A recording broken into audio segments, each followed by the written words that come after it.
So guys, before we get started, don't forget we do have that amazing discount code thanks to Tier 0 Games going on right now. And all you have to do is put in ZWGames5 to get 5% discount on your total order at tier0games.com. The links will be in the description below. What's up YouTube, Dave from Zephyr Wargames, and the other night, the BANLIST got changed and we had Construct back to 1. So who better than our Shaddolls player Michael to bring us the updated. He's going to do 2 versions for us. He's going to do the pure Shaddolls, well, as pure as can be, and Dinos. So this is the Dino version. Michael, take it away and show us what you got. We're waiting a long time for this, so here we go. And you can tell by the map. So this is going to be the Dino Shaddolls version. So I'm going to go straight into the monster lineup. Obviously you're playing Triple Oviraptor. Pretty goes without saying, the searcher of the deck. Next, 1 Giant Rex. Just additional plays with the double evolution pill. Next up, I'm playing 2 copies of Ultimate Conductor Tyranno. I like 2 copies as opposed to 3 because this isn't a pure Dino build, so I find like 2 is just about right. And it's been working pretty well for me. Next up, 2 Overtex. This is sort of the card which sort of links the 2 decks, allowing you to basically get access to your pill through a Shadow Fusion fusing into Winder. So really handy card, really great to have. And then triple Pancratops. I see a lot of people playing this at maybe 1 or 2, but I'm really loving 3. Just the ability of this card to just out so many cards and just swarm the board. And another thing I really love about it is you can special it, pop a face down card or a problem card, and then proceed to activate your pill and just swarm the board. So really love that. And the last of the Dinos is Dogoran, because I just think that searchable kaiju is too good not to play. So that's it for the Dino lineup. Moving to the rest of the deck, I'm only playing 4 Shaddolls in this deck, which is Shadow Dragon, Hedgehog, Beast, and Squamata. I was originally playing a larger Shaddoll engine, but I just felt like keeping it to a minimum was ideal for this deck, because you didn't really want to open with these cards. You want to send them off fusion when your opponent has an extra monster out. So this just seemed like the ideal number for me. Maybe I'll play around with adding an additional 1, but honestly, I would recommend to those of you who are trying to build this deck, try and keep the Shadoll lineup to a minimum, especially when you're combining it with other decks. So there's that. 1 copy of Armageddon Knight, since we are only allowed the 1. I would absolutely play more if I was allowed, but since it's just the 1, this is working out quite well. Then for hand traps, I'm playing triple Ash Blossom. Goes without saying, really useful hand trap in this format. Then I'm also playing triple Effect Veiler. Effect Veiler is mostly in here just because it's a light target, giving access to our newly unbad fusion monster. So the other reason I love Veiler is a lot of the times I find that I really need this card going second, because this is a going second deck. And I just feel like being able to negate monster effects really comes up a lot of the times, especially when your opponent's swarming the board and they're trying to resolve a key effect. This really helps out. I was trying Ghost Ogre for a while, but I just felt like it was only hitting the same cards every time, which is Multi-Roll, Electromite, and so forth. And I just felt like Veiler came up a lot more often. And the last of the monster lineup is the Clown engine, which is Trick Clown, Damage Juggler, and Hat Tricker. Originally I wasn't playing these cards, but I just found like I didn't always want to fuse with the Veilers, so I thought having additional monsters to fuse with, which were light obviously, really helped out. And this also gives you access to a lot of rank 4s, which, as you'll see when I get onto the extra deck, really helps out. So that's it for the monster lineup. Moving on to spells. Of course, playing triple Shadow Fusion. Goes without saying, really useful card in the deck, being able to just plus like crazy going second when your opponent's got an extra monster out. Very, very powerful. And of course, triple Fossil Dig. This is a Dinosaur deck, and we like to search out our dinos. So, very useful. Then I'm playing triple Pill.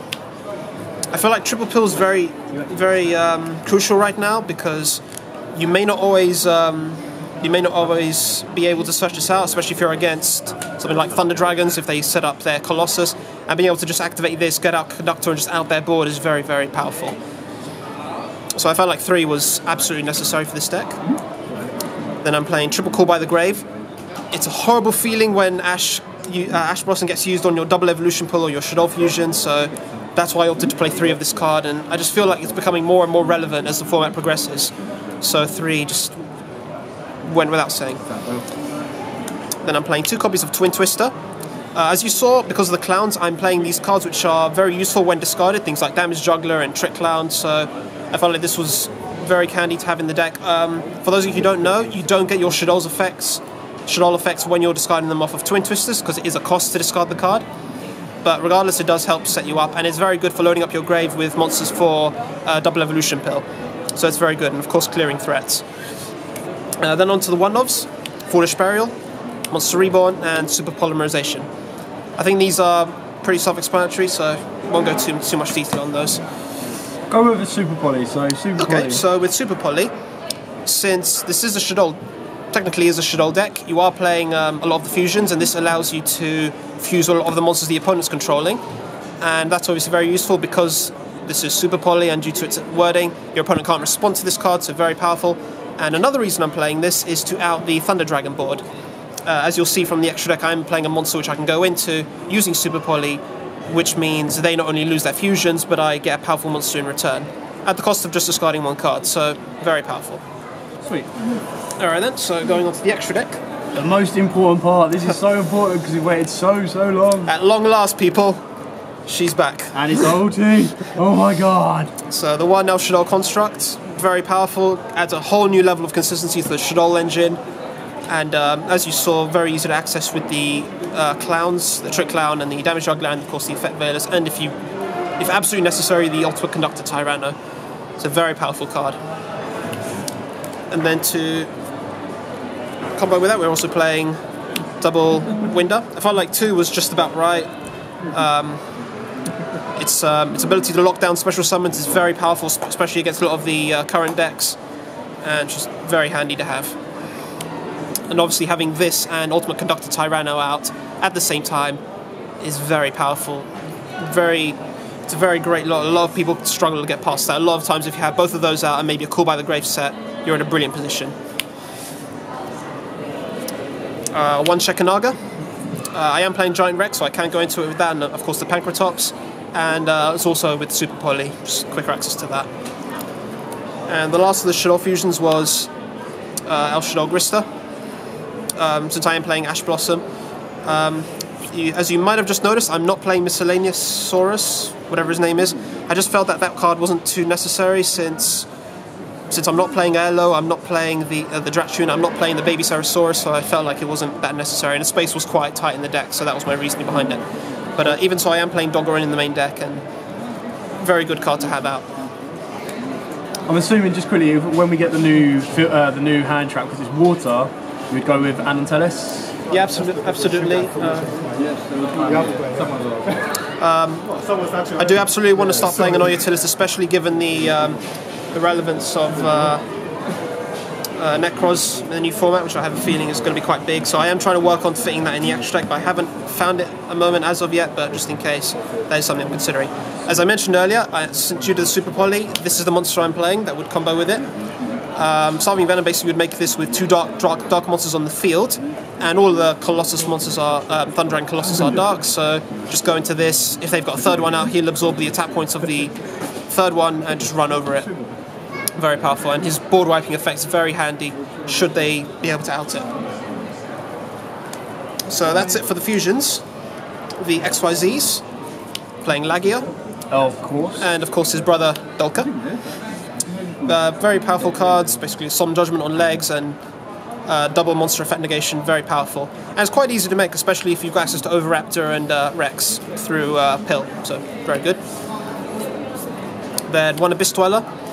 I feel like Dweller's still quite relevant, even if Dark Warrior decks have been hit quite a bit, because there's still Gookie, there's still BA, there's still quite a few things to be concerned about, and to some extent Necros, so I still feel like this card's very relevant and necessary to have in the extra deck. Then of course one Exton Knight, very powerful, and yeah, very great to have. At 3! Yeah. Not really ever need 3 in a deck anymore. One Tornado Dragon, very good against Altergeist, and I guess to some extent Sky Strikers as well, if you can go into that. And this next card might be a bit random, but it's actually worked out really well for me, and that's Super Dreadlock. Yeah. Reason I'm playing this is because, say my opponent has an extra monster out, activate Evolution Pill, my opponent has an extra monster out, I play Shadoll Fusion, I send Giant Rex and I don't know, beast, go into Onaga, get a draw off beast, then I play double evolution pill, banish the Giant Rex, and summon Ultimate Conductor. Giant Rex summons back, everything attacks, main phase 2, overlay the Shek and the Ultimate Conductor into this, burn for 2k. It's a great finishing move, nobody sees it coming, and due to these horrible end of match procedures, I think this card is very useful. And I didn't really want to fit Cowboy into this, so just felt like that was quite relevant. And then to round off the extra deck, 1 Underclock Taker, just to free up the extra deck zone, and its effect does come up a lot of times with Ultimate Conductor, so it's quite useful.